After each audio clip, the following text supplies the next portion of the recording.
चक दे India एक ऐसा गीत जो इंडिया के लिए स्पोर्ट्स एंथम हो गया। और सिर्फ स्पोर्ट्स के लिए ही क्यों, ये गीत अलग अलग परिस्थितियों में भी मोटिवेट करता है। इसकी धुन और सुखविंदर सिंह की एनर्जेटिक और इंटेंस वॉइस हमेशा एक बूस्टर के रूप में काम करती है। और यकीनन सलीम सुलेमान का कंपोज किया हुआ ये गीत न सिर्फ उनके हिट गीतों में शामिल होता है, बल्कि वो गीत है जिसे कंपोज करने पर उन्हें गर्व भी है। लेकिन जानते हैं, इस गीत के बनते हुए एक वक्त वो भी आया था जब सलीम सुलेमान ये फिल्म ही छोड़ देना चाहते थे। क्यों? और आदित्य चोपड़ा ने इसकी कॉम्पोजिशन के दौरान जुम्मा जुम्मा गीत का जिक्र क्यों किया था, आज यही बताऊंगी रील नहीं रियल स्टोरीज में। –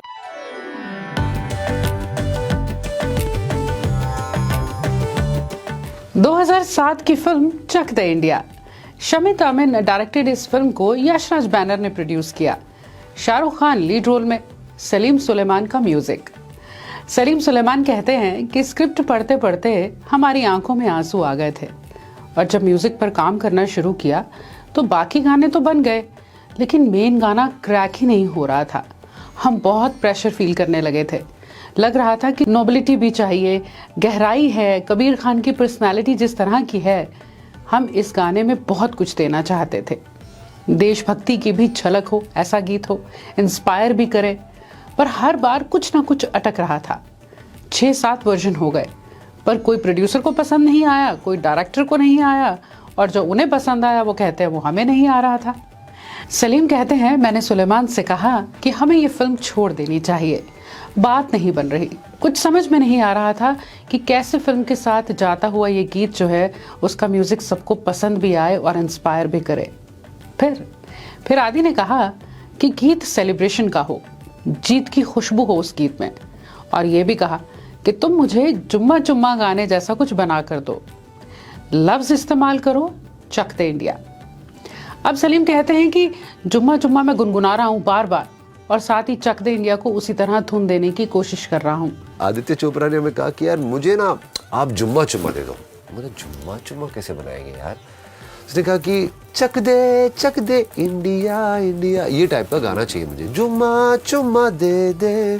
फिर जयदीप सानी को बुलाया जिन्होंने गीत लिखा है, उनसे कहा कि कुछ लिखो, और जब उन्होंने लिखा कुछ करिए नस नस मेरी ख्वाले कुछ करिए, सलीम कहते हैं बस उसी वक्त लगा कि क्रैक हो गया है गीत।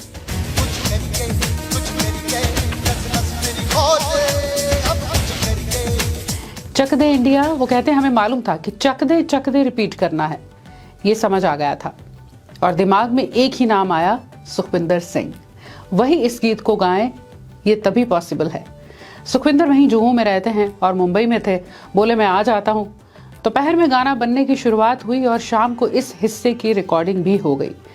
मुखड़ा तैयार था और प्रोड्यूसर डायरेक्टर को सुनाया और गीत फाइनल हुआ, चक दे इंडिया।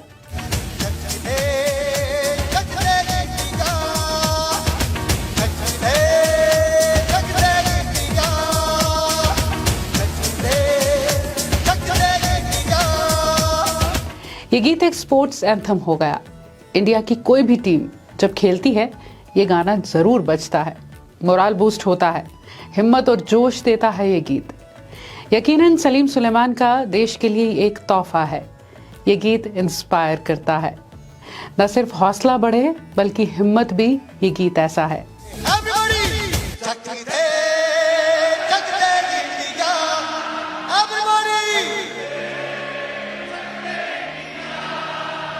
वैसे हिंदी सिनेमा ने हमें बहुत से ऐसे गाने दिए हैं जो मोटिवेट करते हैं।